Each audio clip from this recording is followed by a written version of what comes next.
को धन्यवाद में भाग लेने के भी हम लोग मंगलाचरण करते हैं। ओम अज्ञान तिमिरांधस्य ज्ञानांजन शलाकया चक्षुरुन्मीलितं येन तस्मै श्री गुरुवे नमः।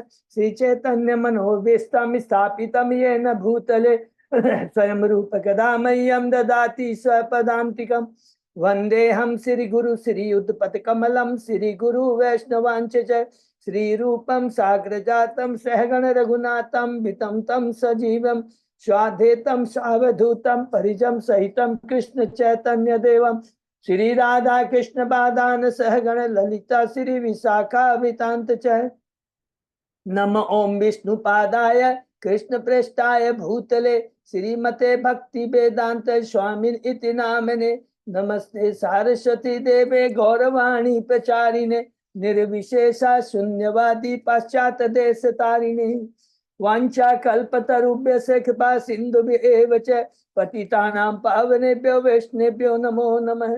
नमो महावदान्याय कृष्ण प्रेम प्रदायते कृष्णाय कृष्ण चैतन्य नामने गौरत्विषे नमः। हे कृष्ण करुणा सिंधु दीन बंधु जगतपते गोपेश गोपिका कांत राधा कांत नमस्तुते।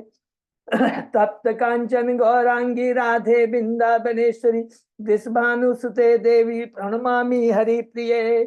नीलांचल निवासाय नित्याय परमात्मने बलभद्र सुभद्रायां जगन्नाथाय ते नमः। जय श्री कृष्ण चैतन्य प्रभु नित्यानंद श्री अद्वैत गदाधर श्रीवासादि गौर भक्त बिंद मुखम करोति वाचालम पंगुलंगे गिरिम यत्कृपातमहं वंदे श्री गुरु मदीन तारिणं परमानंद माधवम श्री चैतन्येश्वरं। हरे कृष्ण कृष्ण कृष्ण हरे हरे हरे राम राम राम हरे हरे। श्री श्री मंगलाचरण की जय, शिला प्रभुपाद की जय। हरे कृष्ण साहब, आज के इस भागवतम चर्चा में सभी भक्तों का हार्दिक स्वागत है। सभी भक्तों के चरणों में मेरा सादर दंडवत प्रणाम है। राधा माधव राधा गोविंद गुरु आचार्य परम वैष्णव की असीम कृपा हम लोग के ऊपर है कि हम सब भक्त लोग मिल करके श्रीमद् भागवतम के ऊपर में दिव्य चर्चा कर पा रहे हैं। कैंटो 6 के हम लोग 70वें अध्याय में है। कैंटो 6 का समाप्ति के ऊपर में है, 70वें अध्याय में है। शिष्य का माता पार्वती द्वारा चित्रकेतु को शाप, बहुत सुंदर सुंदर इसमें दिव्य शिक्षाएं हैं। और उसके पहले 16 अध्याय कंप्लीट किए। प्रथम 3 अध्याय हैं। सुखदेव गोस्वामी परीक्षित महाराज को बताते हैं कि एकमात्र इस भौतिक जगत में कल्याण की विधि हरिनाम है, इसके अलावा कोई दूसरा उपाय नहीं है। और इस चीज को वो अजामिल की कथा के माध्यम से और यमराज की शिक्षाएं अपने यमदूतों के माध्यम से बताते हैं कि जो भगवान का भक्त होता है वो हमेशा क्या रहता, आनंद में रहता है, हर तरफ से सुरक्षित रहता है। भौतिक जगत उसका कुछ नहीं बिगाड़ सकते, असुर प्रवृत्ति उसका कुछ नहीं बिगाड़ सकती है, क्योंकि वो भगवान के संरक्षण में रहता है। और कहते हैं जहां भगवान के भक्त होते हैं वहां पर तुम लोग भूल से भी मत जाना, वही जाना जहां पर लोग भगवान की भक्ति नहीं करते हैं, वही बद्ध जीव है, उन्हीं को दंड देना है। दंड देने का मतलब ही याद रखेंगे। बहुत भक्ति में जब हम कहते हैं दंड का मतलब अर्थात हमारी चेतना में परिवर्तन लाने की जो विधि है उसको दंड नहीं कहना है। यहाँ पर भी एक चीज देखेंगे, चित्त दंड नहीं। माँ अपने बच्चे को जो दंड देती है वो हमें सुधारने के लिए देती है, चाहे वो भगवान ही क्यों ना हो। कल के श्लोक में हमने पढ़ा कि माता यशोदा भी कृष्ण को बांधती है प्रेम से कि मेरा बेटा सुधर जाए, मक्खन की चोरी ना करे। तो ये भाव को समझना है भगवान के, तब हमारी भाव को भगवान के प्रति श्रद्धा जागृत होगी, भक्तों के प्रति श्रद्धा जागृत होगी, हरि नाम के प्रति हमारी श्रद्धा जागृत होगी। ये बहुत इंपॉर्टेंट चीज है। 4थे अध्याय में दक्ष की हंस की प्रार्थनाएं हैं, जिसमें भगवान प्रार्थना से सुनकर प्रसन्न होते हैं और कहते हैं तुम्हें मैं प्रजापति अक्षिनी से तुम ब्याह करो और उससे संतान उत्पन्न करो। 5वें अध्याय में है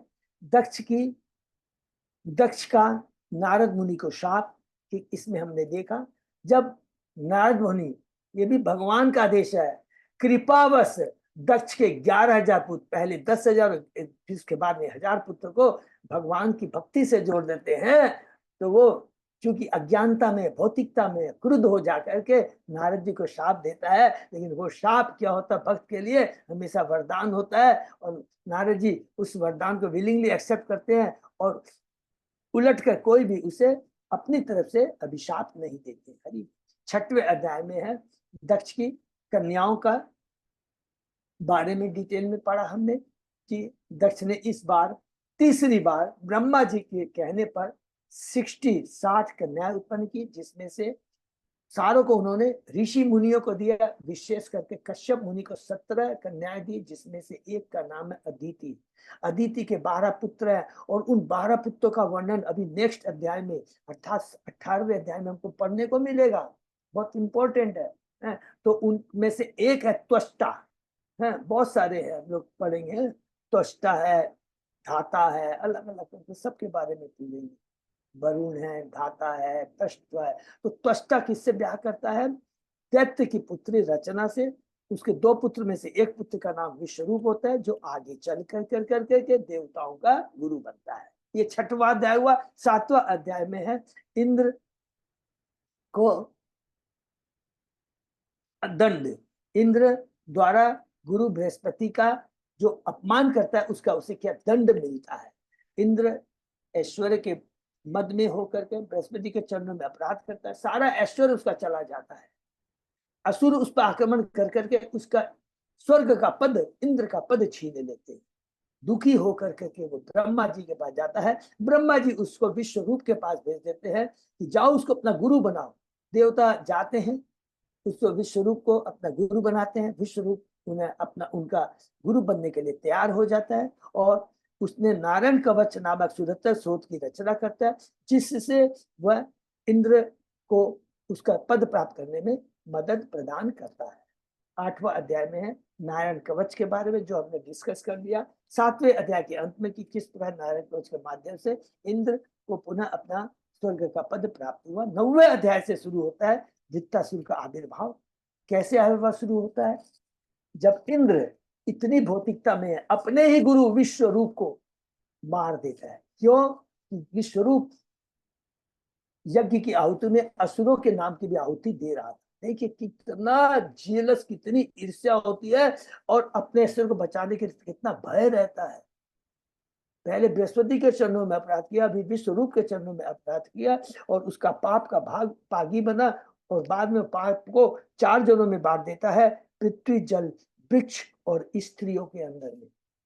लेकिन उसका पिता त्वष्टा है, बदला लेने के उद्देश्य से यज्ञ करता है, लेकिन यज्ञ में मंत्र का उच्चारण गलत करता है, इसलिए उसको जो पुत्र प्राप्त होता है, पुत्र तो इसलिए पुत्र प्राप्त करने की इच्छा क्या थी कि वो इंद्र को मार सके, लेकिन मंत्र का गलत उच्चारण करने के लिए वो पुत्र उत्पन्न होता है जो इंद्र के द्वारा मारा जाता है। उसका नाम है वृत्तासुर।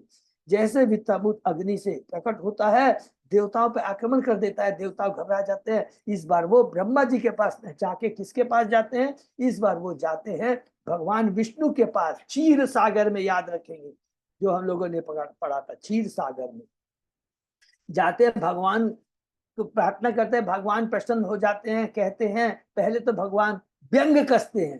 क्या करते हैं कि जो वास्तव में भक्त होते हैं, इस भौतिक जगत के लाभ के लिए, हानि के लिए, पद के लिए, उपाधि के लिए मेरे पास नहीं आते। मेरा भक्त तो मेरी प्रेमा भक्ति पाने के लिए आता है। चलो कोई बात, तुम्हारी भौतिक इच्छा है, तुम जाओ मेरे भक्त दधीची के पास चले जाओ, और उसकी हड्डियों से जो वज्र बनेगा उससे तुम वृत्तासुर को मार सकोगे। 10वें अध्याय में प्रवेश करते हैं। उसमें हमने देखा कि कैसे देवता दधीची के पास जाते हैं। दधीची अपना शरीर त्याग देता है, और उसके शरीर की हड्डियों से वो विश्वकर्मा के पास में जाकर के एक वज्र की तैयारी करते हैं। जैसे ही वज्र इंद्र के हाथ में आता है, दिव्य शक्ति आ जाती है, और वो असुरों पर आक्रमण कर देता है। असुर सारे भाग जाते हैं, और मैदान को तब उस समय वृत्तासुर कहता है कि देखो, बताते हमें 2 तरह की यशस्वी मृत्यु होती है।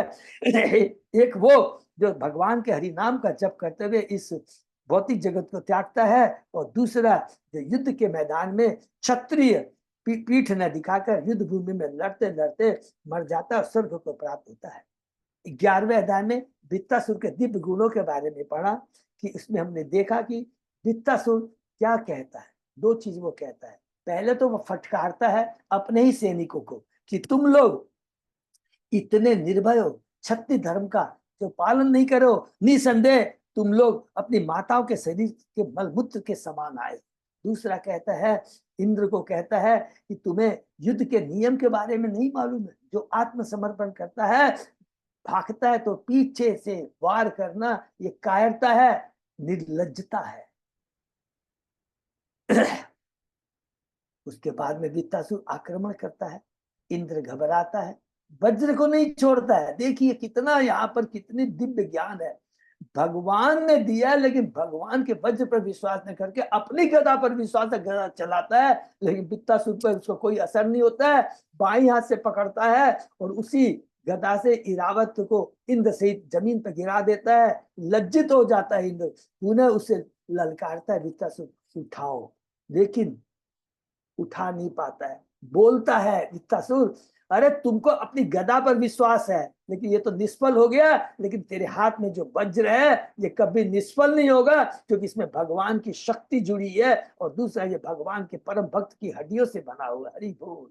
बहुत कुछ कहता, बहुत कुछ ज्ञान देता है, लेकिन इंद्र को विश्वास नहीं होता। 12वें अध्याय में प्रवेश करते हैं। वृत्तासुर की यशस्वी मित्र और इंद्र को उकसाने के लिए वो इस बार वृत्तासुर त्रिशूल छोड़ता है। और त्रिशूल जब छोड़ता है तब इंद्र वज्र को उठाता है, त्रिशूल को काट देता है, वृत्तासुर के एक हाथ को काट देता है। लेकिन वृत्तासुर अपने एक हाथ के से युद्ध करता है और उसने अपनी शक्ति से पुनः इंद्र के हाथ से वज्र गिर जाता है। फिर उसको कहता है, इंद्र लज्जित होता है और उसको कहता है तुम वज्र उठाओ, और उसके बाद में बहुत सुंदर सुंदर शिक्षा देता है। इंद्र प्रभावित हो जाता है और कहता है तुम भगवान के परम भक्त हो, तुम्हारे मान भक्त का पद प्राप्त कर लिया है। और वृत्तासुर के दिव्य ज्ञान से इंद्र क्या करता है, पुनः वज्र को उठाता है। ये देखिए सब भगवान की महिमा है। और वृत्तासुर का दूसरे हाथ को भी काट देता है, लेकिन वृत्तासुर महान शक्तिशाली है, इंद्र को निगल जाता है। लेकिन इंद्र के पास में भी नारायण कवच रहता है, उसके चलते वह पुनः वृत्तासुर के पेट से बाहर आता है और वज्र से वृत्तासुर को के गर्दन को काट देता है, जिसको काटने में 1 साल लगते हैं। और इस प्रकार वृत्तासुर भगवान का ध्यान करते हुए उसके शरीर से जो दिव्य ज्योति निकलती है, सीधा भगवान के धाम चली जाती है। हरि बोल। 13वें अध्याय में वृत्तासुर से पीड़ित ब्रह्म हत्या से पीड़ित इंद्र को किस प्रकार वो 1000 वर्षों तक मानसरोवर में माता लक्ष्मी के संरक्षण में रहता है, और उसके बाद में ऋषि देवता मुनि ब्राह्मण उसके लिए यज्ञ करते हैं और वो ब्रह्म हत्या के पाप से मुक्त होता है। तो 14 अध्याय में हम लोग प्रवेश करते हैं। यहाँ पर सुखदेव गोस्वामी जी परीक्षित महाराज सुखदेव साहब से पूछते हैं कि वृत्तासुर जैसा परम असुर कैसे परम भक्त बना। उत्तर में सुखदेव गोस्वामी जी उसे चित्रकेतु की कथा सुनाते हैं। क्या 15वें अध्याय में चित्रकेतु की कथा है। भगवान का परम भक्त है, उसके 1 करोड़ रानियां होती है, किसी के संतान नहीं होती है, और अंगिरा मुनि की कृपा से उसे पुत्र प्राप्त होता है। लेकिन वह पुत्र भी क्या है, जो जिन रानियों के पुत्र नहीं था, ईर्ष्यावश वो उसे जहर देके मार देती है। राजा दुखी हो जाता है और अंगिरा मुनि और नारद जी उसे शिक्षा देने के लिए उसके पास में पहुंच जाते हैं। हरि बोल। बहुत सुंदर है। उसके बाद में जब वहां पहुंचते हैं तो अंगिरा मुनि कहते हैं कि मैं वही अंगिरा हूं जिसने तुम्हें पुत्र को प्रदान किया था। हे राजन, तुम श्री भगवान के परम भक्त हो, भौतिक वस्तु की हानि के लिए इस प्रकार मिथ्या करना शोक तुम्हारे लिए उचित नहीं। और बहुत सुंदर ज्ञान देते हैं।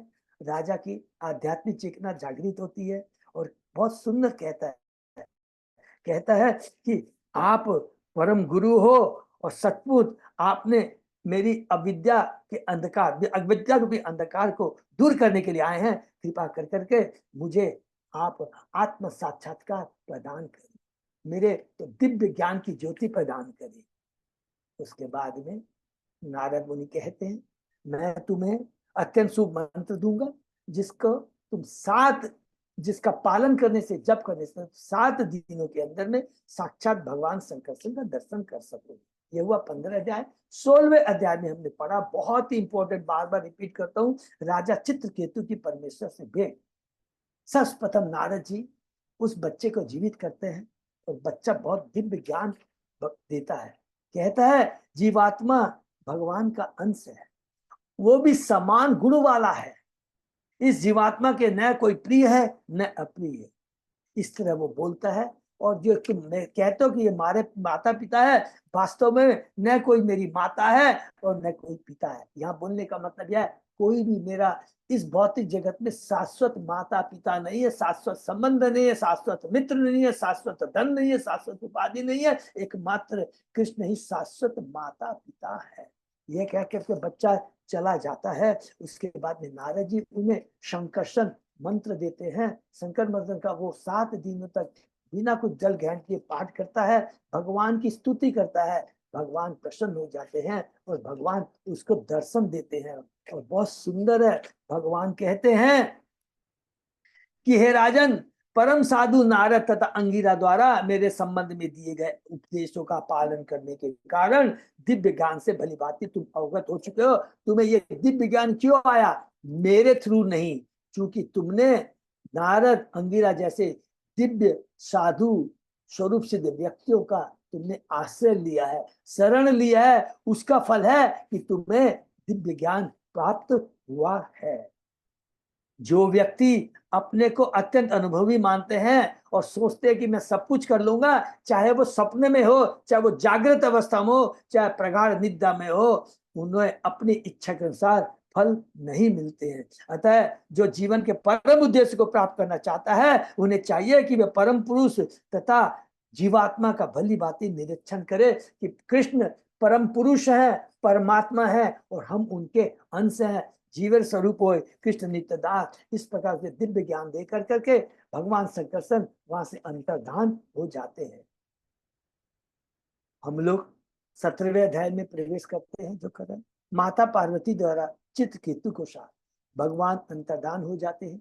चित्रकेतु को वरदान देते हैं। क्या वरदान देते हैं? तू विद्याधर लोक का राजा बनेगा और वहां पर हजारों वर्ष तक जीवन का आनंद उठाओगे। चित्रकेतु विद्याधर लोक को चला जाता है, आनंद उठाता है। लेकिन याद रखेंगे कि जहां भौतिक जगत के आनंद के प्रति आकर्षण होता है, वो हमारे पतन और बंधन का कारण होता है। ये चित्रकेतु के विद्याधर लोक का देखिए बन गया है वो। लेकिन एक बार जब वह भगवान विष्णु द्वारा दिए गए विमान पर विचरण कर रहा था, तो उसने देखा कि भगवान शिव माता पार्वती को अपनी गोद में बैठाकर आलिंगन कर रहे हैं। चित्रकेतु माता पार्वती को जाकर करके हंसता है और कहता है भगवान श्री समस्त जगत के गुरु हैं और देहधारी जीवात्मा में सर्वश्रेष्ठ है। तो भी कितना आश्चर्यजनक है कि वे बड़े बड़े संत पुरुषों के स्वभाव के बीच में सामान्य निर्लज व्यक्ति की तरह अपनी पत्नी पार्वती का आलिंगन कर रहे हैं। ये बहुत बड़ी बात है। तब सुखदेव गोस्वामी जी कहते हैं, हे राजा परीक्षित, चित्रकेतु के वचन सुनकर परम बलशाली अगाध ज्ञानमय भगवान शिव केवल हंस दिए और चुप रहे। फिर सुखदेव गोस्वामी जी कहते हैं, चित्रकेतु के वचन सुनकर अब नाराज कौन हो जाती है? माता पार्वती क्रुद्ध हो जाती है और माता कहती है, क्या कहती है? ये भी देखिए शिक्षा देने के लिए। कहीं भी ये इतना इंपॉर्टेंट चैप्टर है, कभी हम पढ़ेंगे तो कैसे लगेगा अरे चित्रकेतु गलत है, कभी लगेगा अरे पार्वती माता जी ये क्या। तो इसमें तत्व को समझना कि हम जिस भक्त की क्या स्थिति है, किस पद पर है, अपने पद के अनुसार उसे आचरण करना चाहिए। पहला चीज तो दूसरे में दोष खोजने का प्रयत्न नहीं, इवन चाहे वो वैष्णव भी नहीं हो, दोष नहीं खोजना चाहिए। दोष खोजने की प्रवृत्ति हमारी चेतना को कलुषित बनाती है। तो दोष हमारा कब मिटेगा मन में? जब ये विश्वास हो जाए कि कृष्ण की इच्छा के बिना एक पत्ता नहीं हिल सकता।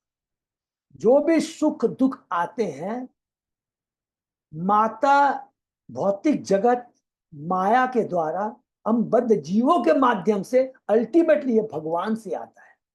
और जब भगवान से जब ये आता है तो ये याद रखना चाहिए कि भगवान समदर्शी है, भगवान किसी का बुरा नहीं कर सकते। जो कुछ भी कष्ट आता है, जो भी होता है, वो हमारे करेक्शन के लिए होता है। ये चीज अगर हम हृदय से उतार लेंगे तो कभी भी किसी के प्रति ईर्ष्या नहीं आएगी, अपने भाग्य को हम नहीं कोसेंगे। सुख भी आ जाएगा तो अलर्ट रहेंगे कि ये टेम्परेरी है, दुख भी आ जाएगा तो ये भगवान की इच्छा है। तो पार्वती माता कहती है, क्या हम जैसे निर्लज व्यक्तियों को दंड देने के लिए यह चित्रकेतु दंडधारी आया है? अरे ब्रह्मा, भृगु, नारद जैसे महामुनि चतुष कुमार यहाँ बैठे हुए हैं, उनके कोई ऑब्जेक्शन नहीं है, उन्होंने शिव के इस आचरण की आलोचना नहीं किया, तो ये कौन सा महान व्यक्ति है? भगवान शिव साक्षात धर्म तथा समझ जगत के गुरु हैं, अतः चित्रकेतु दंडनीय है। यह अपने को अत्यंत महत्वपूर्ण समझकर घमंडी बन गया है। हे मेरे दुर्बुद्धि बेटे, अब तुम असुरों के निम्न तथा पाप में परिवार में जन्म ग्रहण करो, क्योंकि तुम मेरे पुत्र है, तुम्हारा करेक्शन होना बहुत जरूरी है। तुम्हारी बुद्धि कलुषित हो चुकी है, जिससे तुम भविष्य में इस संसार के परम संत पुरुषों के प्रति ऐसा पाप न कर सको, एक परम वैष्णव के चरणों में अपराध न कर सको। वैष्णव के चरणों में जब अपराध होता है तो कोई कुछ नहीं कर सकता, उसको अभिशाप मिलना ही मिलना है, दंड मिलना ही मिलना है। कहीं भी आप पढ़ लीजिए, भगवान तक दुर्वासा मुनि को माफ नहीं किए। चेतन महाप्रभु ने स्वयं भागवत चेतन चरितामृत में कहा है कि जो वैष्णव के चरणों में अपराध करता है उसका वो हाथी माता अर्थात जो पागल हाथी होता है, वो जिस प्रकार खेत में घुसकर सारे को सब चीजों को सारी फसल को नष्ट ध्वस्त कर देता है, उसी प्रकार यदि कोई वैष्णव के चरणों में अपराध करता है उसकी वैसी ही दुर्गति होती है। फिर चित्रकेतु उतर के आता है अपने विमान से, पश्चाताप करता है, हे माता, मैं आपके इस साप की परवाह नहीं करता। देखिए ये भी कितनी बड़ी बात करता है वो।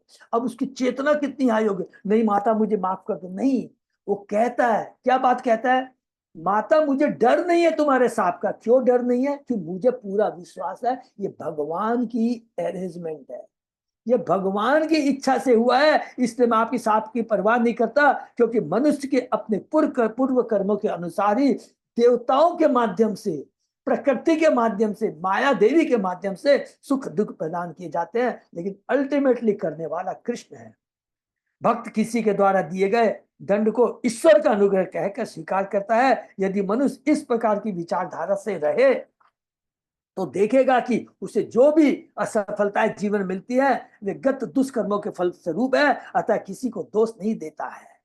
उल्टे कष्टों के कारण अधिकाधिक विनम्र होकर भगवान के प्रति आसक्त होता है, अतः कष्ट भोग भी पवित्र होने की विधि है। हरि बोल। तो जो कष्ट भी आते हैं हमारे पवित्र होने की विधि है, हमारी जो कलुषित चेतना को दूर करने की विधि है। फिर चित्रकेतु बहुत सुंदर सुंदर भगवान के ईश्वर तत्व के बारे में बताता है। अज्ञानता से मोहग्रस्त होकर जीवात्मा इस भौतिक जगत रूपी जंगल में आकर अपने पूर्व कर्मों के साथ सुख अथवा दुख को भोगता है। अज्ञानता के कारण जीवात्मा सोचता है कि इस दुख अथवा सुख का कारण वह या अन्य पराये लोग हैं। कभी ये है, कभी ये है, कभी ये प्रकृति है। यह भौतिक जगत प्रवाहमान नदी की तरंगों के समान है, निरंतर प्रवाहित होने के कारण तरंगे कोई शाश्वत प्रभाव नहीं छोड़ती, ये तरंगे समान आती हैं जाती है। तो ये जो आपने साप दिया इसका क्या है? आप साप दीजिए या मुझे वरदान दीजिए, क्या स्वर्ग लोक दीजिए या मुझे नर्क लोक, क्या सुख मिले या दुख है, सब टेम्परेरी है। कितनी सुंदर बात कहता है चित्रकेतु। श्री भगवान एक है, वे अपने आत्म स्वरूप शक्ति से इस भौतिक जगत इन जीवों की सृष्टि करते हैं। वे समस्त जीवों को एक समान देखते हैं, न कोई उनका प्रिय है न कोई शत्रु।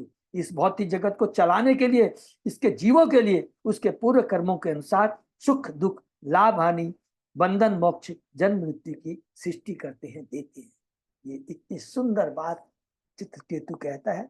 और उसके आगे क्या है कि अब भगवान रुद्र अब माता पार्वती को बताएंगे ये चित्रकेतु क्या चीज है, क्या है। बहुत सुंदर बात कहते हैं, तो ये आज हम लोग पढ़ेंगे। ओम नमो भगवते वासुदेवाय, ओम नमो भगवते वासुदेवाय, ओम नमो भगवते वासुदेवाय।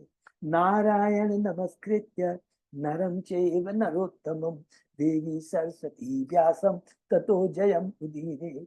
नस्प्रायेषु अभद्रेषु नित्यं भागवत सेवया, भगवती उत्तम श्लोके भक्ति भवति नैष्ठिकी। कृष्णाय वासुदेवाय देवकी नंदनाय च नंद गोप कुमाराय गोविंदाय नमो नमः। आराधयो भगवान भजेश ततदाम बिंदावनम, रमया काचित उपासना व्रजवधू वर्गेण्य कल्पिता। श्रीमद्भागवतम प्रमाणम अमलम प्रेमापुमतो महान, श्री चैतन्य महाप्रभो मतमिदम तत आदरो न पर। हरे कृष्ण कृष्ण कृष्ण हरे हरे, हरे राम राम राम हरे हरे। Canto 6 chapter 17। हरि बोल। श्लोक नंबर 27। बहुत बहुत धन्यवाद अजय बुद्धार प्रभु। बहुत सुंदर श्लोक है, 27वां और 28वां। तो मेमोरी याद करना बहुत सुंदर श्लोक। 27 में श्री रुद्रवाच दृष्टवती असि सुश्रोणी हरे अद्भुत कर्मण, महात्मयम भृत्य भृत्यानाम निस्पृहाणाम महात्मनाम। भगवान शिव ने कहा, हे सुंदरी, तुमने वैष्णव की महानता देख ली। हरि बोल। तुमने वैष्णव की महानता देख ली। श्री भगवान हरि के दासानुदास होकर वे महान पुरुष होते हैं और किसी प्रकार के सांसारिक सुख में रुचि नहीं रखते। पार्वती, पति भगवान शिव ने अपनी पत्नी से कहा, हे पार्वती, तुम अत्यंत सुंदर शरीर वाली हो, तुम यशस्वी भी हो, किंतु तुम श्री भगवान के दासों न भक्तों की सुंदरता तथा महत्ता की बराबरी नहीं कर सकती। इसको अंडरलाइन कर लीजिए अपनी। वास्तविक सुंदरता किसमें होती है? ये भगवान शिव, ये प्रभुपाद जी तात्पर्य बता, वास्तविक सुंदरता भगवान के भक्ति में होती है, भगवान की भक्ति में होती है, भगवान के रूप में होती है। रियल, वो शाश्वत है। भगवान की भक्ति शाश्वत है, भगवान शाश्वत है, भगवान का धाम शाश्वत है, और भगवान का भक्त भी शाश्वत है।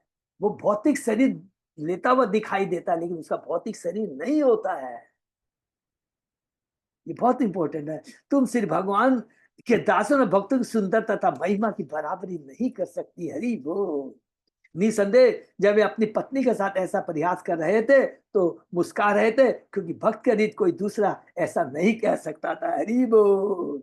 भगवान शिव ने आगे कहा, परमेश्वर के कार्य महान होते हैं और अपने भक्त चित्रकेतु पर उनके विचित्र प्रभाव का यह दूसरा उदाहरण है। भगवान ने चित्रकेतु पर कृपा की है, तुम्हारे से अभिशाप दिला के शाप दिला करके की, और तुम भी भगवान की परम भक्त हो, इसलिए तुम्हारे माध्यम से भगवान ने उस पर कृपा की है, चित्रकेतु पर। देखो ना, तुमने इस राजा को शाप दिया है, किंतु न तो वह भयभीत हुआ, न ही दुखी है। उल्टे उसने तुम्हारा सम्मान किया, तुम्हें माता कहकर संबोधित किया और अपने को दोषी मानकर तुम्हारे शाप को अंगीकार किया। तर्क नहीं किया कि आपने मुझे गलत शाप दिया है। जो भी गुरु आचार्य कहते हैं एज इट इज उसको ले लेना चाहिए, हमारा रियली जीवन धन्य हो जाएगा। जहां तर्क बुद्धि आ गई, समझ ले कि हमारी ये कलुषित चेतना है। उसने प्रतिकार में कुछ भी नहीं कहा, यही भक्त की श्रेष्ठता है। तुम्हारे शाप को विनम्रता पूर्वक सहन करके उसने तुम्हारी सुंदरता था, तुम्हारी शाप शक्ति की महिमा को मात कर दिया। हरि बोल। मैं निष्पक्ष होकर यह कह सकता हूँ, देखिए क्या बोलते हैं प्रभुपाद जी शिव जी के, कि मैं निष्पक्ष होकर कह सकता हूँ, चित्त कहते हैं ईश्वर का भक्त होने के कारण ही तुम्हें तुम्हारी श्रेष्ठता को पराजित कर दिया है। हरि बोल। जैसा कि चेतन महाप्रभु ने कहा, तरोरपि सही सुना, अर्थात भक्त वृक्ष के समान समस्त पापों तथा विफलताओं को सहन कर सकता है। भक्त की यह श्रेष्ठता है। अब प्रत्यक्ष रूप से भगवान शिव ने पार्वती को भविष्य में चित्रकेतु जैसे भगवत भक्त को साथ देने की भूल न करने के लिए आगाह किया, वार्निंग दी है। तो उन्होंने संकेत दिया, यद्यपि तुम शक्तिमान हो, किंतु राजा चित्रकेतु अपनी शक्ति का प्रदर्शन किए बिना ही अपनी सहिष्णुता का तुमसे आगे है। इसको भी अंडरलाइन कर लीजिए प्लीज। उन्होंने संकेत, यद्यपि तुम शक्ति हो, भगवान की तुम दुर्गा देवी हो, शक्ति है तुम्हें, किंतु राजा चेतु की शक्ति का माने उसकी भगवत शक्ति, भक्ति के शक्ति के प्रदर्शन के सामने तुम और सहिष्णुता के तुम्हारी शक्ति कमजोर है। इसका उदाहरण क्या है? सबसे बड़ा उदाहरण कहते हैं प्रहलाद महाराज की भक्ति की शक्ति के सामने हिरण्यकशिपु का इतना बड़ा साम्राज्य, इतनी शक्ति, ऐश्वर्य सब फीके पड़ गए। और ये सच बात है। कि भगवान के भक्त का कोई बाल बाका नहीं बिगाड़ सकता है। नारायण परा सर्वे न कुतश्चन भिद्यति स्वर्ग अपवर्ग नरकेषु अपि तुल्यार्थ दर्शिन। बहुत सुंदर श्लोक है ये, हमारे भक्ति शास्त्री में भी ये श्लोक है।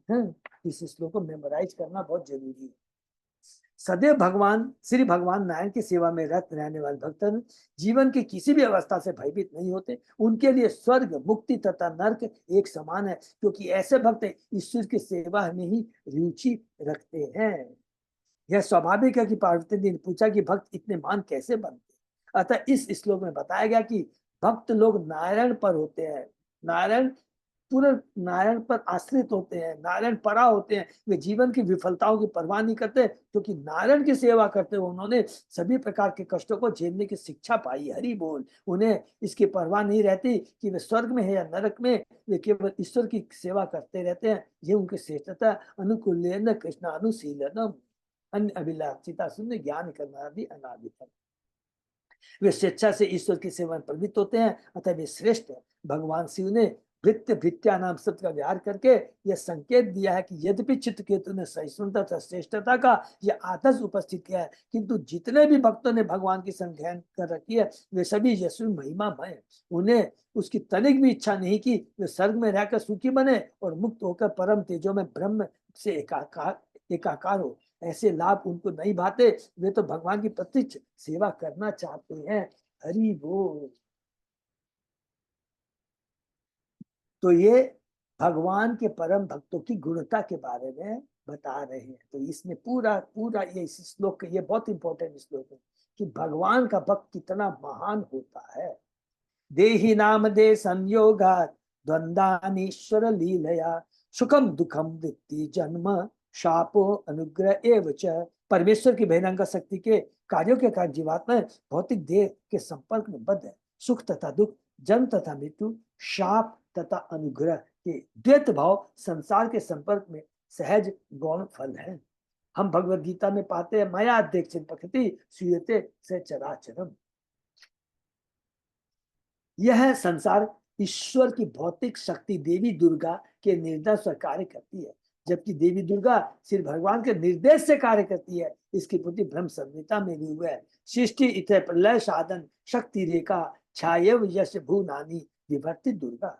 दुर्गा अर्थात भगवान शिव की पत्नी पार्वती अत्यंत शक्तिमान है, शक्तिशाली है। वे अपनी इच्छा से अनेक ब्रह्मांडों की सृष्टि लय कर सकती है, किंतु वे श्री भगवान कृष्ण के ही निर्देशन पर कार्य करती है, स्वतंत्र रूप से नहीं। इसको भी अंडरलाइन करेंगे कि वो जितने भी देवता हैं उनको शक्ति प्रदान है, लेकिन भगवान के निर्देशन के सारी है, भगवान के द्वारा ही शक्ति प्रदान। स्वतंत्र कोई नहीं, केवल कृष्ण ही एकमात्र स्वतंत्र परम पुरुष। श्री कृष्ण निष्पक्ष है, किंतु यह संसार दैत्यपूर्ण है। अतः सुख दुख शाप अनुग्रह जैसे सापेक्ष पद ईश्वर द्वारा सृजित है। वे जो नारायण परा अर्थात शुद्ध भक्त नहीं है, वे संसार की द्वैतता से विचलित होते हैं, किंतु ईश्वर में निरंतर अनुरक्त रहने के भक्त उससे तनिक भी विचलित नहीं होते। उदाहरणार्थ हरिदास ठाकुर को 22 बाजार में बेटों से पीटा गया, किंतु वे तनिक भी विचलित नहीं हुए, उल्टे वे हंसते हुए इस पिटाई को सहते रहे। संसार की विचलनकारी द्वैतताओं के होते हुए भी भक्त कभी विचलित नहीं होते, क्योंकि वे अपने मन को भगवान के संग स्थित रखते हैं और उनके पवित्र नाम में केंद्रित रहते हैं। अतः उन्हें इस द्वैतता से दुख तथा आनंद नहीं होता है। हरि बोल। अविवेक कृत पुंसो ही अर्थभेद इवात्मनि गुण दोष विकल्प च भित्तेव सजीवत कृत। जिस प्रकार मनुष्य माला को सर्प समझ बैठता है अथवा स्वप्न में सुख तथा दुख अनुभव करता है, उसी प्रकार संसार में सुविचार के अभाव में हम सुख तथा दुख में एक को अच्छा तथा दूसरे को बुरा समझकर विभेद करते हैं। सुविचार के अभाव में अर्थात भक्ति के अभाव में, भक्ति के ज्ञान वास्तविक ज्ञान के अभाव में, सुविचार नहीं भक्ति। वास्तविक ज्ञान क्या है? ये भौतिक दुखालय है, मामू प्रेत्य पुनर्जन्म दुखालय अशाश्वतम। ये ज्ञान हमको नहीं है, ये विचार हमको नहीं है। अगर ये मालूम हो जाए इस भौतिक जगत में केवल मरने वाले ही रहते हैं, मरते हैं, जन्म लेते हैं, मरते हैं, और इसका पूरा दृढ़ विश्वास यदि हो जाता है तो वह द्वैत द्वंद्व भाव से कभी भी क्या है विचलित नहीं होते। द्वैतमय जगत के सुख तथा दुख भ्रामक विचार है। श्री चेतन चरितामृत में कहा गया, द्वैते भद्रा भद्र ज्ञान सब मनोधर्म, यही भालो यही मंद यही सब भ्रम। द्वैतपूर्ण जगत में सुख तथा दुख का अंतर मात्र मनोरथ होता है, क्योंकि तथाकथित सुख तथा दुख वास्तव में एक ही है, क्योंकि दोनों ही दुख देने वाले हैं। देखिए कितनी बड़ी बात है, सुख और दुख वास्तव में एक ही है। मतलब सुख है, डर रहता है, क्या पहला, ये मेरा है, मोह, ये चला नहीं जाए, और चला जाता तो शोक होता है, तो सोचिए वो कैसे हो गया, सुखकारी कैसे हो गया। और दुख तो दुख है ही। वे स्वप्न में भोगे सुख तथा दुख के तुल्य। सुप्त मनुष्य स्वप्न में सुख दुख की सृष्टि कर देता है, यद्यपि इसका शाश्वत अस्तित्व नहीं है, ये मान के चलेंगे, इसका शाश्वत अस्तित्व नहीं है। इस श्लोक में दूसरा उदाहरण फूल की माला का है, जो मूलतः अत्यंत सुंदर होती है, किंतु ब्रह्म तथा प्रौढ़ ज्ञान के अभाव में मनुष्य उसे साफ समझ बैठता है। इस प्रसंग में प्रबंधन सरस्वती का खत्म विश्वम पूर्ण सुखायते लागू होता है। उनके अनुसार यह संसार सुख से पूर्ण है। यह कैसे संभव है? इसका उत्तर वे इस प्रकार देते हैं, यत कारुण्य कटाक्ष तम गौरम एव स्तुमः। भक्त श्री चैतन्य महाप्रभु की अहेतु की कृपा के कारण ही इस संसार के दुख को सुख मान लेता है। उन्होंने स्वयं यह दिखा दिया कि हरे कृष्ण महामंत्र का कीर्तन करते हुए वह सदैव प्रसन्न रहे, उन्हें कोई कष्ट नहीं मिला। मनुष्य को चाहिए कि उन्हीं के चिन्हों का अनुसरण करते हुए निरंतर हरे कृष्ण कृष्ण कृष्ण हरे हरे, हरे राम राम राम हरे हरे, इस महामंत्र का कीर्तन करें। तब उसे इस संसार की द्वैतता से कष्ट नहीं पहुंचेगा। हरि बोल। चाहे जिस स्थिति में वह रहे, जिस परिस्थिति में रहे, जिस वेश में रहे, ईश्वर के प्रति नाम के जप से वह प्रसन्न रहेगा। अपने सपनों में हम कभी खीर खाने का आनंद उठाते हैं, तो कभी ऐसा लगता है कि मानो हमारे परिवार का कोई प्रिय सदस्य मर गया है। क्योंकि जागृत अवस्था में वही मन तथा वही शरीर रहते हैं, तथा संसार के तथाकथित सुख तथा दुख स्वप्न के काल्पनिक तथा ऊपरी सुख से श्रेष्ठ नहीं है। स्वप्न तथा जागृति दोनों में मन ही कार्य करता है, और मन के संकल्प तथा विकल्प से उत्पन्न प्रत्येक वस्तु मनोधर्म कहलाती है। ये बहुत इंपॉर्टेंट है। अभी हम लोगों ने पढ़ा ना कि हम सोचते हैं अरे तुम अभी जगा नहीं है। अरे भौतिक जगत में जागते हुए भी तुम स्वप्न में, हम सोते हुए तो स्वप्न में है ही, जागते हुए स्वप्न में। क्यों जागते हुए स्वप्न? ये मेरा है, ये मुझको सब सुख देगा, ये मैंने अर्जित किया है, ये मेरी उपाधि है, ये भी तो सपना है। जबकि सत्यता ये है कि ये शाश्वत नहीं है, किसी भी समय काल इसे हर लेगा। वासुदेव भगवती भक्ति उद्धताम निर्णाम, ज्ञान वैराग्य वीर्याणाम न ही कश्चित व्यपाश्रय। भगवान वासुदेव कृष्ण की भक्ति में अनुरक्त व्यक्ति स्वभाव से परम ज्ञानी तथा इस संसार में विरक्त रहने वाले होते हैं। इसको भी अंडरलाइन करने में, भगवान वासुदेव कृष्ण की भक्ति में जो अनुरक्त होता है वह व्यक्ति स्वभाव से ही, उसका नेचर ही ऐसा हो जाता है, क्या वो परम ज्ञानी होता है और सदा इस संसार से विरक्त रहता है। अतः ऐसे भक्त न तो इस संसार के तथा इस सुख में या दुख में कोई रुचि रखते हैं, भ्रमित नहीं होते, विचलित नहीं होते। यहाँ पर एक भक्त तथा दिव्य विषय पर मनन करने वाले दार्शनिक का अंतर दिखाया गया है। भक्त को इस संसार की असत्यता या विनश्वरता को समझने के लिए ज्ञान का अवसर करने की आवश्यकता नहीं पड़ती। हरि बोल। वह तो वैसे ही परम ज्ञानी होता है। वासुदेव में विशुद्ध भक्ति के कारण उसमें यह ज्ञान तथा विरक्ति स्वतः प्रकट होती है, जो कि भागवतम का कैंटो 1 में पढ़े थे। ये भी श्लोक प्लीज मेमोराइज करना, बहुत इंपॉर्टेंट है। वासुदेव भक्ति भक्ति योग प्रयोजित जन आशु वैराग्य ज्ञानम च यत अहेतुकम। जो मनुष्य वासुदेव कृष्ण की शुद्ध भक्ति में अनुरक्त होता है, वह स्वतः इस संसार से अवगत हो जाता है, इस संसार की नश्वरता से वो भली भांति परिचित हो जाता है, जिसके फलस्वरूप वह विरक्त हो जाता है। यह विरक्ति उच्च ज्ञान से ही संभव है।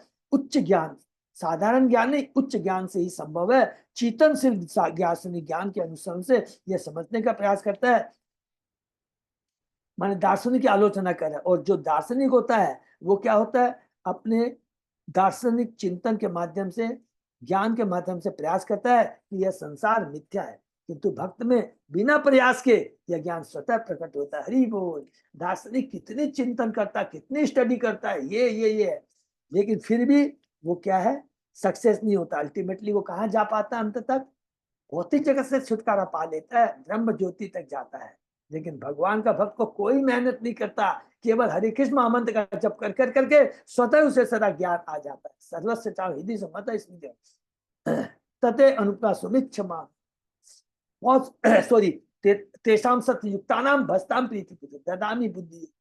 केवल भगवान की भक्ति करने से भगवान स्वतः ही उसे बुद्धि प्रदान करते हैं, ज्ञान प्रदान करते हैं, उसको और कुछ करने की दरकार नहीं। मायावादी चिंतक अपने तथाकथित ज्ञान पर गुमान घमंड करते हैं, किंतु वासुदेव को न समझने के कारण वासुदेव सर्वमति थी, वे संसार की द्वैतता को नहीं समझ पाते, क्योंकि यह वासुदेव की भयंकर शक्ति का प्राकट्य है। अतः जब तक तथाकथित ज्ञानी वासुदेव की शरण में नहीं जाते, तब तक उनका ज्ञान अधूरा रहेगा। ये अन्य अरविंदाक्ष विमुक्ति मानी है।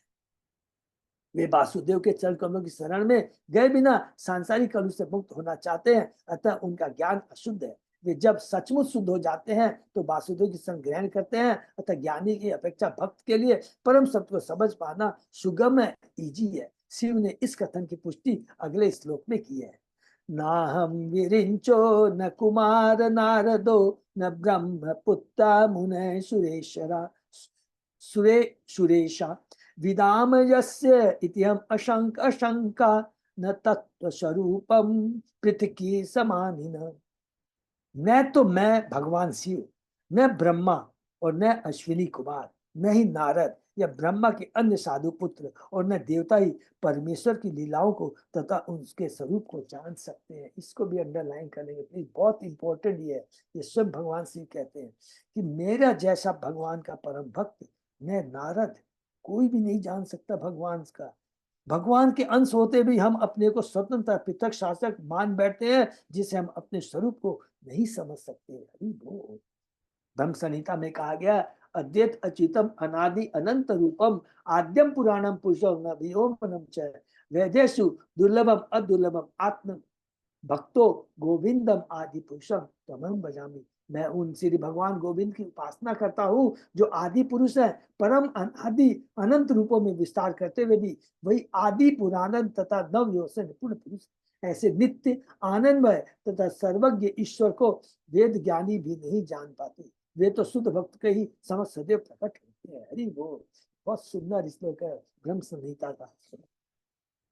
भगवान शिव अपने को एक ऐसा भक्त बताते हैं जो भगवान के स्वरूप को नहीं समझता। भगवान अनंत होने के कारण असंख्य रूपों वाले, तो भला सामान्य पुरुष कैसे समझ सकता। भगवान शिव सामान्य पुरुषों से ऊपर है, किंतु वे भी श्री भगवान को नहीं समझ पाते।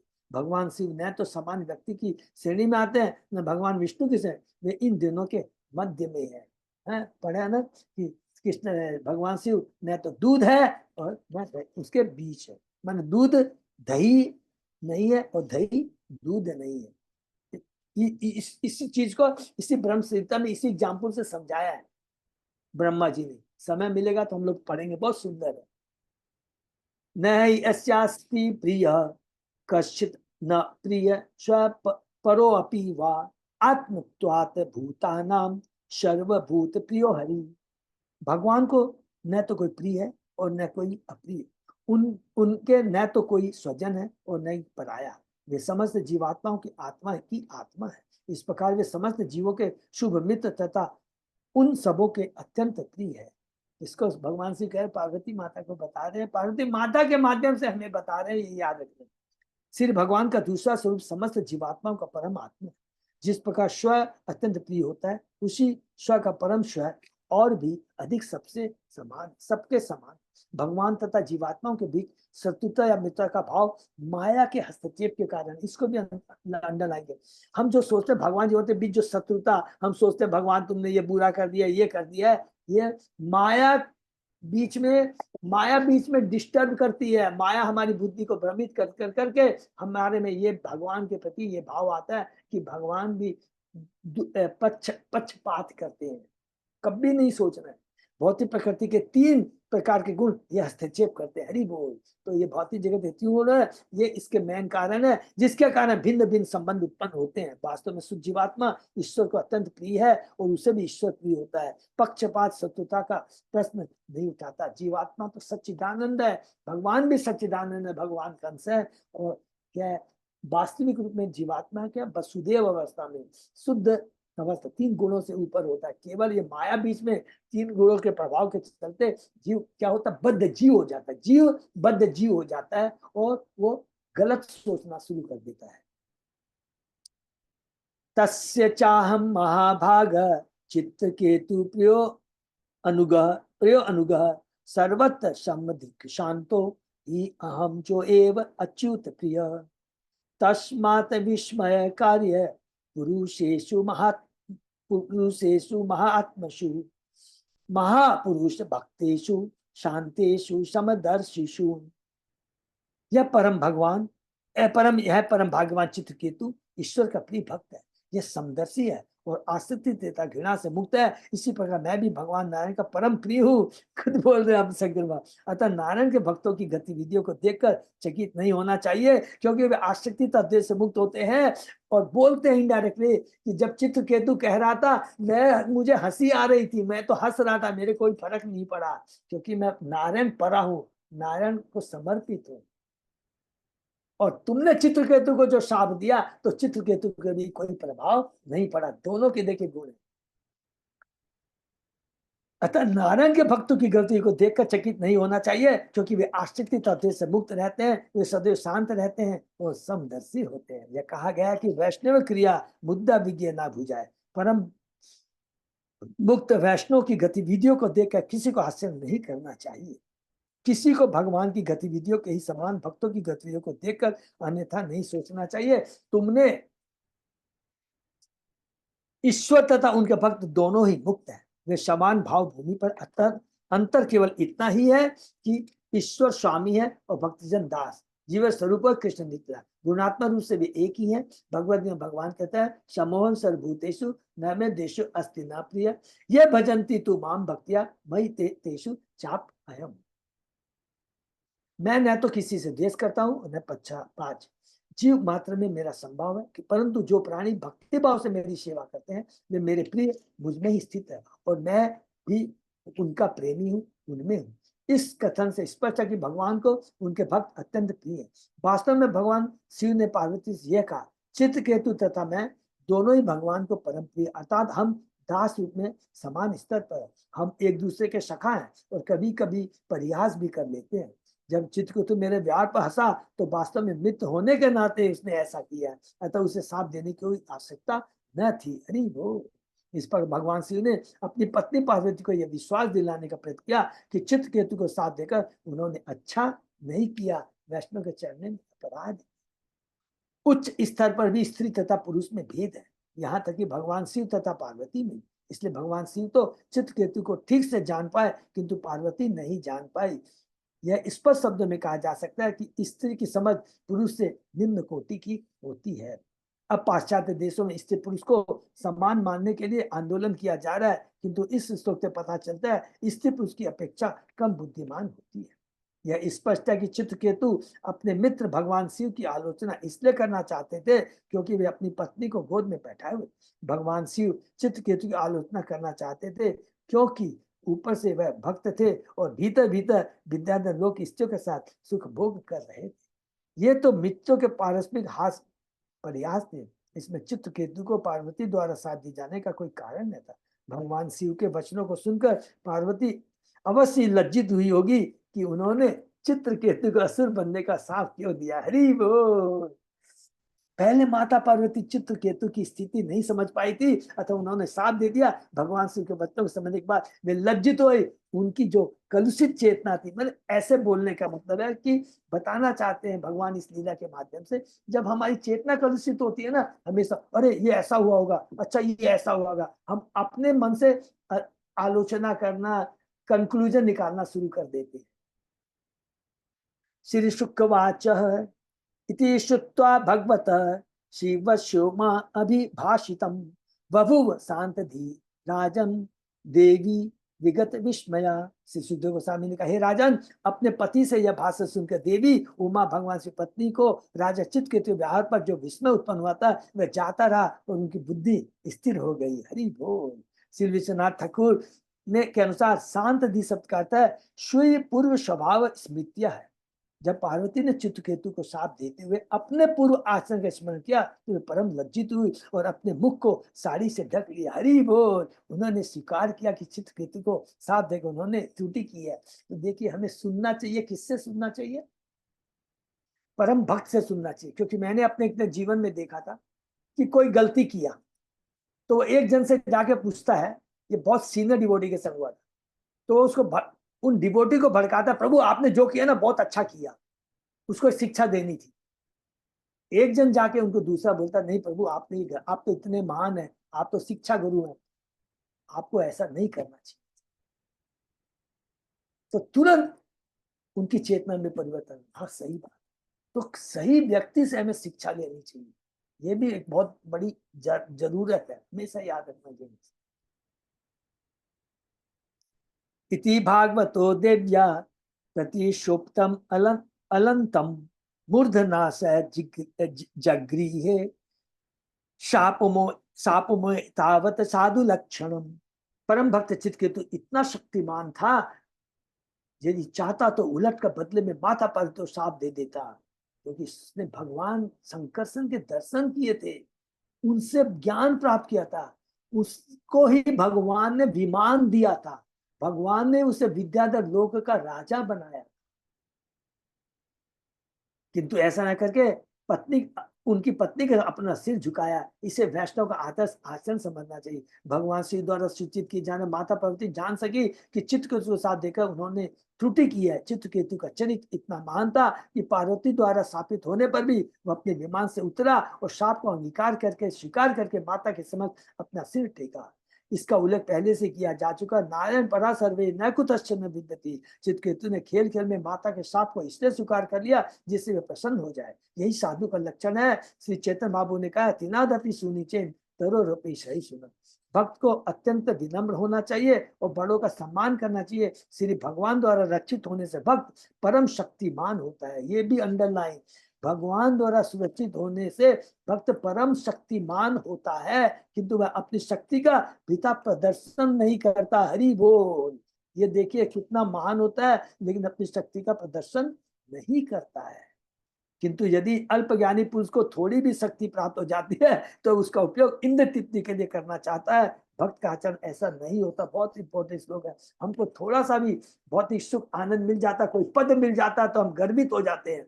थोड़ा सा हमें प्रचार के लिए थोड़ा सा भी मौका मिल जाता है, पीठ में थाई वाई वाई कर देते हैं तो हम लोग गर्वित हो जाते हैं। नहीं, सदैव हमें अपने को जमीन पे रखना है, तभी हम कभी भी गिरेंगे नहीं। जमीन पे रहेंगे तो कभी नहीं गिरेंगे, ऊपर चढ़ जाएंगे हमेशा गिरने का डर रहेगा। तो सोच में हमेशा जमीन तक रहना है।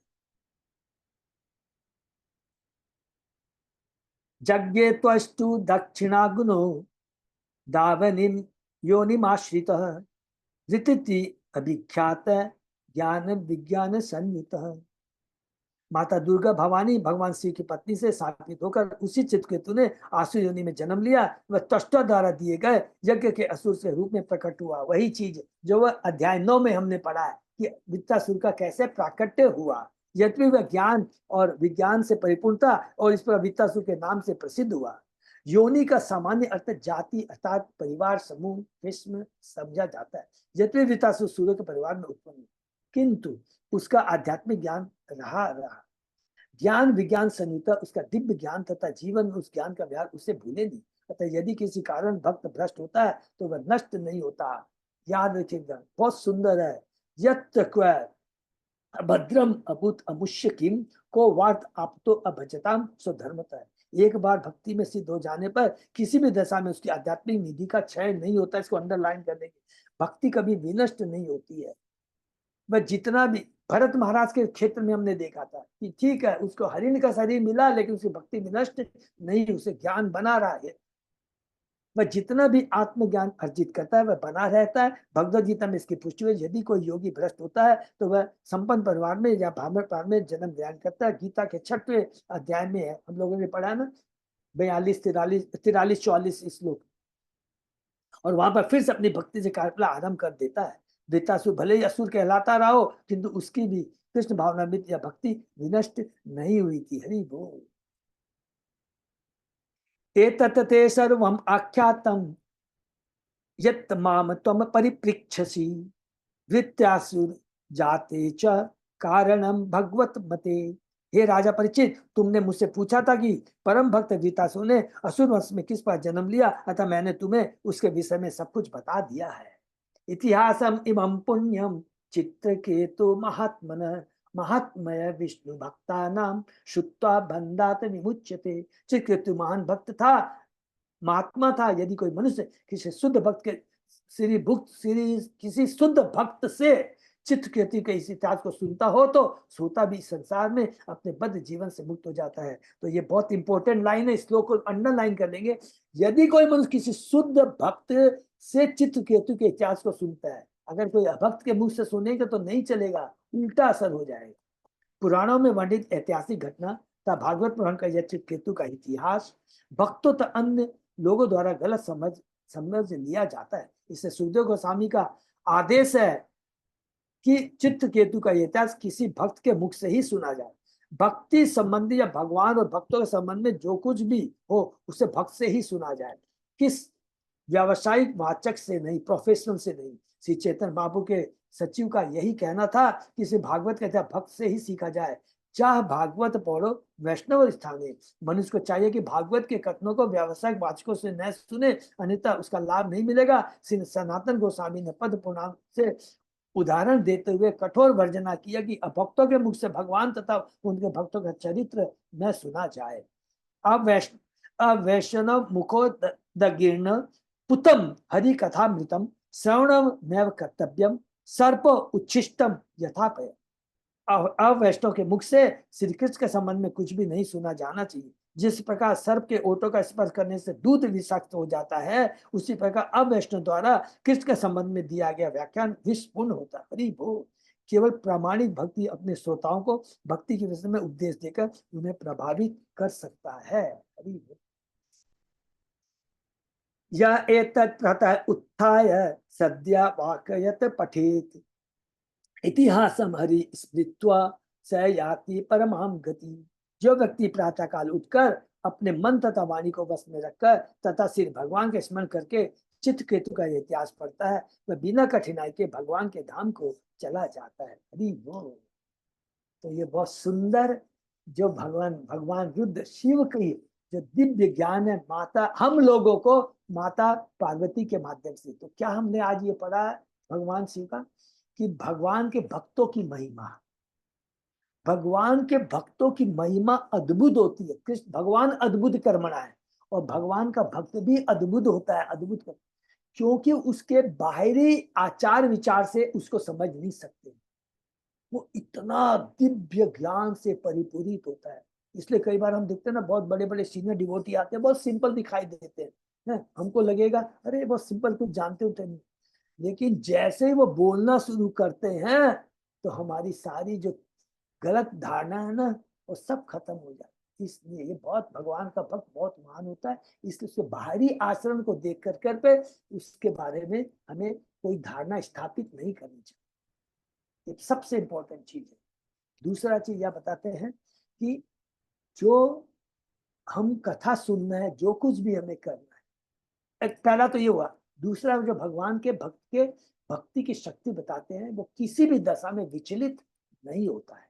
क्यों विचलित नहीं होता है? कि सदैव वह कृष्णमय होता है, कृष्ण का चिंतन करता है और उसे दिव्य ज्ञान रहता है कि ये भौतिक जगत क्या है, ये है द्वंद्व से बना हुआ, सुख दुख लाभ हानि। और द्वंद्व कहाँ आता है? जहां पर नश्वरता होती है, टेम्परेरी होती है। याद रखें, जो चीज टेम्परेरी है उसी के अंदर सुख भी होता है, दुख भी होता है। जो चीज शाश्वत होती है उसमें द्वंद्व नहीं होता है, नहीं होता है, नहीं होता। तो हम यदि गोलोक धाम जाएंगे तो वहां पर सुख दुख बोल के कुछ नहीं है, लाभ हानि सुख दुख पर वो द्वंद्व है ही नहीं, क्योंकि वो शाश्वत है। एक ही चीज है, क्या है?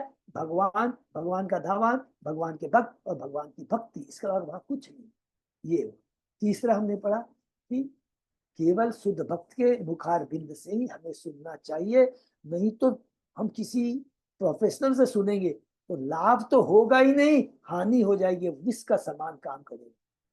क्योंकि जिसकी जैसी चेतना होती है वही चेतना हमारे में आ जाएगी। जिस आदमी खाना बनाते समय जिसकी जैसी चेतना होती है, उस खाने में वही चेतना हम जब खाएंगे तो हमारे में आ जाए। इसलिए दो इंपॉर्टेंट बहुत चीजें कि खाना किसके हाथ का बना हुआ है और बनाते समय क्या सोच है। इवन हम भक्त हैं, सब माता जी लोग खाना बना रही है, कोई दुश्चिंता है, टेंशन कर रही है, कुछ भी होता है, तो क्या होता है, वो सोच आ जाती है। इसलिए जब भी किचन में माता जी रहे, कृष्ण की, भगवान की कोई भी कैसेट चला के सुन करके प्रसादम बनाएंगे तो बहुत अच्छा होगा। ये सारी इंपॉर्टेंट चीजें हैं, हमें ध्यान में रखना, ठीक है ना। और उसी प्रकार यदि हम गलत आदमी से सुनेंगे, प्रोफेशनल से सुनेंगे, और प्रोफेशनल सुना रहा है लेकिन उसका तो पूरी इंद्र तृप्ति है, मैं इतना सुंदर बोल रहा हूँ, मेरा इतना इतना सुंदर गला है, इतने लोग मेरी कथा सुन रहे हैं, केवल उसका तो वो भाव रहता है।